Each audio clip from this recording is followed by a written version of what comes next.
Salut, bienvenue sur ma chaîne, bienvenue sur la chaîne Welcome to Canada What Next. Je m'appelle Marie-Agnès et je suis très heureuse de vous retrouver ce soir sur cette nouvelle vidéo. Cette vidéo s'adresse particulièrement aux étudiants internationaux, aux étudiants qui ont soit pour projet de venir étudier ici au Canada ou qui sont vraiment au Canada sur le point de commencer leurs études. Pour tous ceux qui ont repris les cours, pour tous ceux qui s'apprêtent à reprendre le chemin des classes, je vous souhaite une bonne rentrée, une heureuse année académique et beaucoup de succès. C'est vrai, il y a eu beaucoup de changements en ce qui concerne l'immigration de manière générale au Canada, particulièrement les permis d'études et les visas d'études au Canada. J'ai pensé utile et judicieux de faire cette vidéo qui s'adresse particulièrement aux étudiants internationaux pour essayer dans un premier temps de faire un débrief de la situation et puis pour encourager ces étudiants-là qui se lancent comme ça dans un nouveau chapitre de leur vie. C'est pas facile. Moi-même, j'ai été étudiante il y a quelques années. Ce n'était pas au Canada, mais c'était à l'étranger. Et les défis sont pratiquement les mêmes lorsqu'on arrive dans un nouvel environnement, lorsqu'on arrive dans un pays étranger. Quels sont les challenges? Quelles sont les difficultés? Bref, mes chers étudiants, je vous encourage. Ma chaîne, c'est vrai, je parle d'immigration, je parle d'intégration, mais c'est aussi une manière pour moi de partager cet esprit positif, d'encourager mes frères et sœurs, d'encourager ceux qui viennent après nous et de leur dire que nous sommes là. Nous vous donnons vraiment toutes les clés, nous vous encourageons dans votre parcours et plein succès vraiment pour tous ceux qui reprennent le chemin des classes. Alors, comme vous tous vous le savez, il y a eu beaucoup de changements en matière d'immigration au Canada, beaucoup de changements concernant le permis d'études et c'est vrai, ça peut faire des heureux, ça peut faire des malheureux, mais tout ce qu'il faut retenir, c'est qu'il faut savoir toujours s'adapter dans la vie. Il faut toujours savoir tirer son épingle du jeu, quelle que soit la situation. Alors, lorsqu'il y a changement, il faut s'adapter. C'est pas la fin du monde. C'est vrai, ça fait mal, mais il faut trouver le moyen de s'adapter. Le Canada a toujours été une terre d'accueil, un pays d'immigration. Mais récemment, on a vu beaucoup de choses ici au Canada. Pour ceux qui vivent au Canada, ils peuvent témoigner en commentaire des changements qui ont eu lieu ou bien qu'on a vraiment eu l'opportunité de voir durant ces derniers temps. Et pour vous dire vrai, ce n'était pas une surprise, toutes ces réformes-là. Donc, ce n'était qu'une question de temps. Pour ceux qui suivent l'actualité, pour ceux qui suivent de près le marché du travail, l'évolution du marché du travail, ce n'était vraiment qu'une question de temps. Alors, on ne va pas passer le temps à se lamenter. On va étudier c'est quoi les changements qui ont eu lieu l'été dernier et voir comment s'ajuster par rapport à ce changement-là, à ces changements-là. Déjà, pour commencer, qu'est-ce qui a changé? Alors, comme beaucoup d'entre nous, nous le savons, le Canada a toujours été un pays où l'école coûte cher. C'est pas nouveau. C'est pas nouveau le fait qu'on demande aux étudiants étrangers de payer. Si on a l'intention d'étudier au Canada, il faut qu'on se mette en tête que l'école coûte cher au Canada et ce n'est pas seulement pour les étudiants étrangers. C'est vrai que les étudiants étrangers payent 2 ou 3 fois plus que les résidents et les citoyens canadiens, mais qu'à cela ne tienne, ça demeure un pays où l'école coûte cher. Ça, ne nous voilons pas la face. Ça a toujours été comme ça. C'est vrai que qu'à un moment donné, on a essayé de relaxer les conditions, mais pour ceux qui suivent l'actualité, ils savent que ça n'allait pas durer longtemps, ça n'allait pas durer éternellement. Donc, avant de parler des causes et des conséquences et de comment se présentait la situation avant la venue des différents changements, j'aimerais comme ça vous rappeler ou bien vous dire en quelques mots quels ont été les changements majeurs en ce qui concerne le permis d'études au Canada. Donc, qu'est-ce qui a changé? La preuve de fond. C'est vrai, on a rehaussé la preuve de fond, mais étudier au Canada n'a jamais été moins cher. Pour les études universitaires à l'université, tout le monde sait qu'ici au Canada, on a toujours eu besoin d'un minimum de 20 000 $ en ce qui concerne les études pour une année académique. En ce qui concerne les programmes d'1 an ou de 2 ans, ça coûtait un peu moins. Mais pour ceux qui avaient l'intention d'étudier à l'université, ça avait toujours été cher.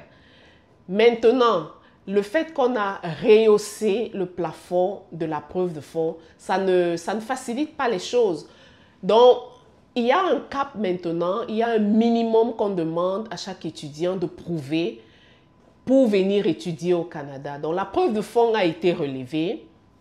Autre changement majeur, le nombre d'heures que pouvait travailler un étudiant a été revu à la baisse.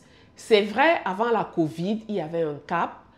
On avait le droit de travailler que 20 heures la semaine et la situation sanitaire pendant la COVID a fait en sorte que le gouvernement a essayé de relaxer cette condition-là. Donc, on est passé à un mode de travail illimité pour les étudiants canadiens. N'ayons pas la mémoire courte parce que avant, pour ceux qui ont été au Canada il y a longtemps et qui ont fait leurs études au Canada, ils nous disent qu'avant, on n'avait pas la possibilité de travailler hors campus. Donc, regardons l'évolution des choses. Donc, on est passé d'une restriction stricte sur campus. Après, on a relaxé, on a permis aux étudiants de travailler un certain nombre d'heures hors campus. La situation du COVID étant là, on a essayé d'ouvrir ou bien de relaxer les conditions et on a permis aux étudiants étrangers de travailler de manière illimitée hors campus. Et là maintenant, la situation du marché du travail contraint vraiment le gouvernement à revoir sa position. Donc, en ce qui concerne le nombre d'heures, nous sommes passés d'un nombre d'heures illimitées pour les étudiants étrangers à cette restriction de 20 heures la semaine hors campus. Donc, ce qu'il faut retenir ici, c'est que le travail sur le campus reste illimité pour les étudiants, mais le travail hors campus, lui, par contre, a été restreint à 20 heures la semaine. Autre changement, c'est le permis de travail post-études. Donc, là maintenant, il faut voir qu'est-ce qu'on a l'intention d'étudier. Parce que ce soit au Canada, que ce soit dans n'importe quel autre pays dans le monde, l'immigration est dictée par le marché du travail. Ne nous leurrons pas. En fait, lorsqu'on admet que les étrangers viennent, que nous venons, parce que moi aussi, je suis une immigrante, donc lorsqu'on nous admet dans les pays étrangers, c'est pour combler un manque. Et le gouvernement canadien est en train de réfléchir comment essayer de canaliser les étudiants ou bien le visa post-études, de l'adapter par rapport à la situation générale du marché du travail. Ça, c'est vraiment l'une des nouveautés parce qu'avant, c'était OK, on finit ses études, on avait la possibilité d'avoir un visa post-études qui nous donnait la possibilité de travailler, d'acquérir l'expérience de travail et enfin de demander la résidence permanente. Mais maintenant, tout ça sera conditionné par le marché du travail. Donc, mes chers étudiants, lorsque vous choisissez vos filières, lorsque vous choisissez vos facultés, il faut vous poser la question de savoir, est-ce que en venant étudier au Canada, mon objectif, c'est de demeurer au Canada, de m'établir de manière permanente au Canada ou alors de rentrer ou aller dans un autre pays. Si on aimerait vraiment rester au Canada, il faudrait qu'on sache qu'est-ce que j'aimerais faire par la suite. Est-ce que la faculté ou la filière ou bien le programme que je choisis me permettra d'avoir facilement le travail et d'avoir la possibilité d'obtenir un permis de travail afin de m'intégrer et d'avoir ma résidence par la suite. Donc, ça, c'est aussi l'un des changements majeurs qui a été introduit dans la foulée, je dirais ainsi, parce qu'il y a eu une vague de mesures annoncées par le gouvernement fédéral. Autre mesure, c'est la restriction, je dirais, de l'octroi des permis de travail aux membres qui accompagnent, aux membres de la famille qui accompagnent les étudiants.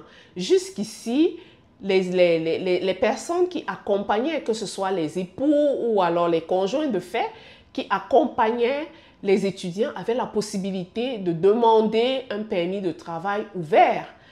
Maintenant, le gouvernement fédéral a limité ces permis de travail, ou bien cette possibilité d'obtention du permis de travail strictement aux étudiants en maîtrise et en doctorat et aux étudiants des facultés de droit ou de médecine, par exemple. Donc, il y a eu cette restriction-là. Donc, tous ceux qui viennent ici étudier en première année, qui font, par exemple, un baccalauréat, un bachelor, ou alors qui font des formations diplômantes, ne pourront plus faire la demande d'être accompagnés par leur conjoint ou bien conjointe de fait, ou bref, par leur membre de la famille.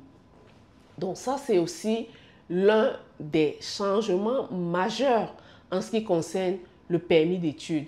Autre changement, la lettre d'acceptation des provinces. Avant, on n'avait jamais entendu ça. Donc, pour ceux qui venaient étudier dans les autres provinces, parce qu'au Québec, il y avait une lettre d'acceptation du Québec, mais dans le reste du Canada, on n'avait pas à obtenir une lettre d'acceptation de la province pour venir étudier. Désormais, on a besoin d'être accepté par la province où est-ce qu'on va étudier. Qu'est-ce que ça implique? Ça implique tout simplement un cap parce que c'est maintenant à chaque province de décider le nombre d'étudiants qu'elle aimerait accueillir sur son sol. Voilà en quelques mots, quelques grandes lignes des changements qui ont été introduits l'été dernier. Et lorsqu'on suit l'actualité, d'après ce qui nous revient, le gouvernement a d'autres mesures qu'il aimerait mettre sur pied afin de canaliser le nombre d'immigrants sur le sol canadien. Mais en ce qui concerne les étudiants, pour beaucoup qui ont déjà commencé, il faut réfléchir à quelles sont les stratégies. Parce que si on se pose la question aujourd'hui, avec les mesures que nous avons, celle de savoir si c'est toujours possible de venir étudier au Canada, si c'est toujours intéressant de venir étudier au Canada, ben pour ceux qui ont les moyens, je dirais oui. Si on a ces moyens, si on est préparé, si on aimerait venir étudier au Canada, pourquoi pas? Comme je l'ai dit en début de ma vidéo, n'ayons pas la mémoire courte. Interrogez ceux qui sont venus ici dans les années 2000, qui ont étudié ici au Canada, ils vous diront que les conditions étaient plus rudes parce qu'à l'époque, lorsqu'on étudiait au Canada, après avoir fini ses études, on était prié de quitter le territoire. On n'avait pas la possibilité de travailler, on n'avait pas la possibilité de demander la résidence permanente. Oui, les conditions, les mesures sont peut-être dures, mais regardons les choses positivement. Alors, moi, je suis une personne positive et moi, j'encourage les étudiants qui sont déjà sur le sol canadien à ne pas se décourager, à redoubler d'ardeur au travail parce que, quoi qu'on dise, ces mesures-là pour ceux qui sont au Canada, on sait très bien que lorsque on a relaxé les mesures, c'était du n'importe quoi. C'est vrai, on ne va pas mettre tout le monde dans un même panier, mais j'aimerais ici vous dire qu'il y a eu beaucoup d'abus en ce qui concerne le permis de travail. Il y a eu beaucoup de dérives. Qu'est-ce qu'on n'a pas vu en ce qui concerne les étudiants? On a eu des étudiants qui pleuraient, on a eu des étudiants qui étaient... Mais c'était du n'importe quoi. Certains établissements qui admettaient plus d'étudiants que leur capacité ne leur permettait. Imaginez-vous, vous arrivez ici au Canada, vous payez des sommes folles pour venir étudier au Canada. Une fois au Canada, vous n'avez même pas la possibilité de prendre un cours. Pourquoi? Parce que l'établissement dans lequel vous avez été inscrit est à pleine capacité, vous ne pouvez pas faire les cours et comme ça, on vous annonce que votre rentrée a été reportée au semestre suivant. Qu'est-ce que ça implique? Il faut vous loger, il faut vous nourrir, pourtant vous n'allez pas à l'école. Vous n'allez pas à l'école. Entre-temps, les enfants qui avaient la possibilité de travailler de manière illimitée, je ne dis pas que c'est une mauvaise chose de travailler, mais parfois on est tenté de travailler et d'oublier même ce pourquoi nous sommes venus. Oui, on peut travailler pour essayer de joindre les deux bouts, mais il ne faut pas qu'on oublie que la raison principale de notre venue ici au Canada, ce sont les études. Et il faudrait qu'on s'y mette et qu'à la fin, qu'on ait le diplôme, qu'on ait le papier pour lequel les parents, la famille, tout le village s'est sacrifié. Ça, ne l'oublions pas. Donc, on a vu avec cette mesure illimitée que les étudiants pouvaient travailler, on a vu que certains étudiants n'allaient même pas à l'école. Les statistiques sont là. On a vu des étudiants qui ont carrément abandonné les études, ne pouvant pas achever leur diplôme. Ils se sont retrouvés à demander l'asile. Pourtant, l'objectif principal était de venir étudier au Canada. Donc, il y a eu un tas d'abus. Il y a eu les abus de la part des personnes qui avaient des établissements qui promettaient la lune aux étudiants parce qu'on vous dit oui, on va vous accueillir, oui, vous aurez une place par exemple à l'université, vous aurez une place dans les campus, vous aurez une place dans les amphis. On voyait des amphis bondés, on voyait des étudiants qui avaient du mal à se loger, on voyait la qualité des enseignements décroître. Tout ça là faisait vraiment mauvaise presse pour le Canada. Je ne dis pas que c'est une bonne chose de restreindre ceux qui sont sur le point d'arriver, mais c'est juste pour comprendre la situation générale dans laquelle nous étions plongés. Donc, la restriction en ce qui concerne les heures, moi, je dis aux étudiants, lorsqu'on arrive ici, et qu'on vient étudier, c'est difficile déjà de s'adapter. Le climat est rude. Les sacrifices qui ont été consentis par la famille. Mettons-nous au travail parce que échouer une matière avec le prix que coûtent les matières. Moi, Dieu merci, moi je n'ai pas étudié au Canada, j'ai étudié en Allemagne. À l'époque où j'étudiais, on ne payait pas par matière. Mais ici au Canada, une matière échouée, ça veut dire quoi? Ça veut dire qu'il faudra payer de nouveau.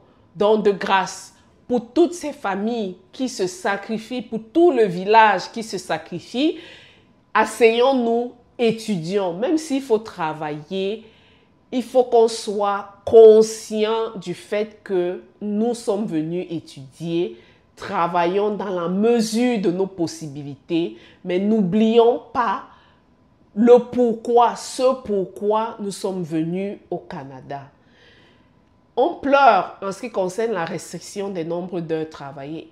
J'aimerais quand même rappeler que même si on a la possibilité de travailler, il faudrait tenir en compte les heures d'études, il faudrait tenir en compte la possibilité, les opportunités même de travail qui sont déjà très limitées parce que interroger ceux qui sont sur place, les parents même qui aimeraient que leurs enfants aillent travailler dans des supermarchés ou bien dans des fast-food, ils vont vous dire que c'est pratiquement impossible de trouver un travail à l'heure où je vous parle.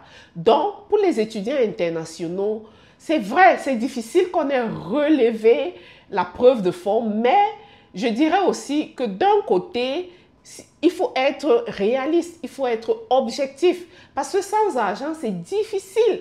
C'est extrêmement difficile lorsqu'on ne sait pas comment est-ce qu'on va se loger, comment est-ce qu'on va payer son loyer. Vous croyez qu'un enfant qui sait qu'à la fin du mois, il aura du mal à payer son loyer pourra véritablement se concentrer pour apprendre ses leçons? Il ne pourra pas.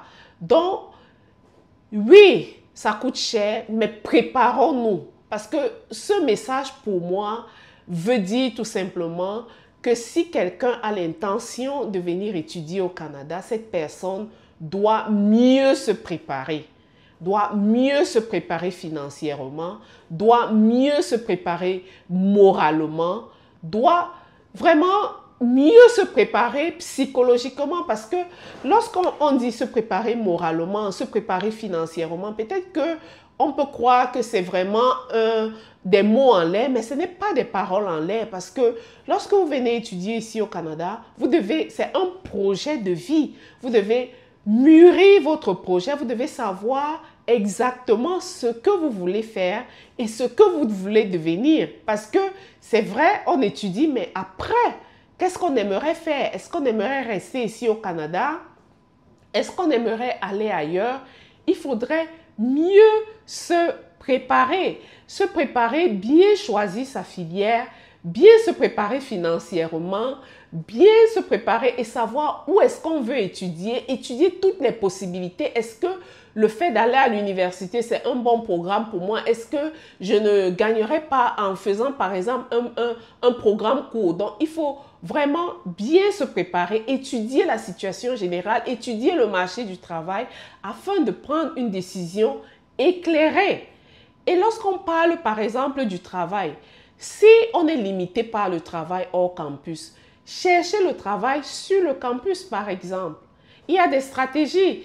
Vous pouvez même avoir un nombre d'heures illimité hors campus, mais si vous n'avez pas le travail, ce nombre d'heures illimité là, ça vous servira à quoi? Parce que la situation du marché est très difficile. Le marché du travail, c'est difficile de trouver le moindre travail actuellement au Canada. Donc, même pour les étudiants internationaux, ça sera difficile de trouver du travail. Donc, essayez de réfléchir. Quelles sont mes options? Est-ce que je peux trouver facilement un travail sur le campus? Est-ce que je peux trouver un travail hors campus? Et même si je trouve un travail hors campus, même si j'ai la possibilité de travailler 20 heures, ce que les gens ignorent, c'est qu'on peut avoir la possibilité de travailler 20 heures, mais on ne trouve pas un employeur qui va nous garantir ces 20 heures de travail la semaine. Donc, si votre programme d'études vous permet de travailler 20 heures, il faut déjà avoir une stratégie. Comment maximiser mes 20 heures? Encore une chose que j'aimerais rappeler aux étudiants internationaux, ne jamais violer les conditions de son visa, de son permis d'études. Parce que si on vous dit que vous avez le travail, vous avez le droit de travailler 20 heures la semaine, limitez-vous à vos 20 heures la semaine, s'il vous plaît. N'allez pas au-delà. Donc, ne jamais enfreindre les conditions de son permis d'études, parce que vous allez risquer non seulement de vous faire déporter, d'annuler votre permis d'études, parce que vous devez respecter scrupuleusement les conditions de votre permis d'études. Donc, je reviens à ce que je disais. Si votre programme vous donne la possibilité de travailler 20 heures la semaine, ayez des stratégies pour maximiser vos 20 heures la semaine. Je le redis encore une fois, ce n'est pas parce qu'on a le droit de travailler 20 heures la semaine qu'on aura l'opportunité d'avoir un travail qui vous garantira ces 20 heures la semaine. Donc, si pour ceux qui peuvent travailler 20 heures la semaine, réfléchissez comment optimiser mes possibilités de travailler 20 heures la semaine. Vous pouvez avoir 2 boulots à temps partiel, mais restez dans le cadre de mes 20 heures la semaine. Si vous avez l'opportunité de travailler, parce que ça c'est pendant les heures de cours, pendant le semestre, pendant les vacances, vous avez la possibilité de travailler de manière illimitée. Une autre astuce pour pouvoir augmenter vos revenus, parce que on s'entend que si vous avez par exemple un boulot qui paye 15 dollars l'heure par exemple, et que vous avez la possibilité d'avoir un boulot qui paye 20 dollars l'heure, en travaillant 20 heures à raison de 15 dollars l'heure et en travaillant 20 heures à raison de 20 dollars l'heure, vous aurez plus de revenus à la fin. Donc, moi, le conseil que je vous donne, c'est d'essayer d'optimiser votre potentiel. Cherchez des boulots qui vous permettront de gagner plus, tout en respectant les conditions de votre permis d'études. Donc, cherchez des boulots. Déjà, moi, la première stratégie que moi, je vous donne, c'est vraiment de maximiser vos heures. C'est-à-dire, si vous avez 20 heures la semaine, trouvez un boulot ou bien cherchez des boulots qui vous permettent de maximiser vos heures. Parce que moi, j'ai déjà vu des étudiants qui ont la possibilité de travailler 20 heures, mais qui ne trouvent pas le boulot pour 20 heures, ou bien qui n'arrivent pas à travailler 20 heures la semaine. Donc, commencez à réfléchir comment est-ce que je maximise les opportunités pour que je puisse travailler de manière effective et rester dans mes 20 heures la semaine. Ça, c'est la première stratégie. Deuxième stratégie, cherchez des boulots à fort potentiel. Donc, au lieu de vous limiter aux boulots qui vont vous payer 15 dollars de l'heure, cherchez à obtenir des boulots qui vont vous rapporter un peu plus. Non seulement vous aurez plus à la fin du mois, mais pour certains, vous n'aurez pas besoin de trop vous casser. Vous n'aurez pas besoin de trop vous casser. Il y a, pour ceux qui n'arrivent pas à trouver des boulots qui vont combler leurs 20 heures la semaine, j'ai fait une vidéo ici où je donnais des stratégies pour ceux qui sont manuels. Donc, si vous avez par exemple un boulot, disons dans un supermarché où on ne peut vous garantir que 15 heures la semaine, les autres heures restantes, pour mes soeurs qui savent faire les tresses, vous pouvez faire vos tresses. Vous pouvez, il y a plein de petites choses. Vous pouvez faire le babysitting. Bon, c'est vrai que le babysitting, c'est aussi un boulot qui ne paye pas trop, mais il y a des petits boulots, il y a des petites astuces, il y a des petites choses que vous pouvez faire pour rentabiliser, pour maximiser vos 20 heures la semaine. Et je dis encore, pour ceux dont les programmes leur permettent de travailler 20 heures. Il n'est pas dit que comme je peux travailler 20 heures ou bien comme mon visa ou mon permis d'études me permet de travailler 20 heures, si je n'ai pas le temps d'étudier, il faut absolument que j'aille travailler 20 heures. Non, mettez la priorité sur vos études. Maintenant, si après avoir étudié, vous avez le temps et que vous voulez comme ça vous faire un peu d'argent, maximisez vos 20 heures. Donc, ça, c'était mes stratégies pour maximiser son temps, pour maximiser ses revenus. Respectez les conditions de votre permis d'études. Avant de conclure cette vidéo, s'il me fallait répondre à la question qui avait été posée en début de vidéo, celle de savoir si c'était toujours possible de venir étudier au Canada, moi je dirais oui. Pour ceux qui ont les moyens, pour ceux qui ont les possibilités d'étudier au Canada, le Canada c'est un bon pays. Le Canada, l'éducation au Canada, je dirais lorsqu'on étudie au Canada, on a vraiment une éducation de bonne qualité. Si on a la possibilité de le faire, pourquoi pas? Mais par contre, il faudrait beaucoup se préparer, il faudrait mûrir son projet, il faudrait vraiment s'informer et savoir véritablement qu'est-ce qu'on a l'intention de faire après ses études. S'informer sur le marché du travail, c'est toujours un plus parce que, comme je le disais en entame de ma vidéo, c'est le marché du travail qui dicte véritablement les politiques d'immigration. Qu'est-ce que vous avez pensé? Qu'est-ce que vous avez trouvé de positif ou de négatif en ce qui concerne toutes les mesures qui ont été annoncées récemment par le gouvernement fédéral. Dites-moi en commentaire ce que vous pensez et surtout, n'oubliez pas de vous abonner, de partager, de liker et surtout, bon début d'année à tous ces étudiants qui reprendront ou bien qui ont repris le chemin des cours. Merci et à la prochaine. Bye.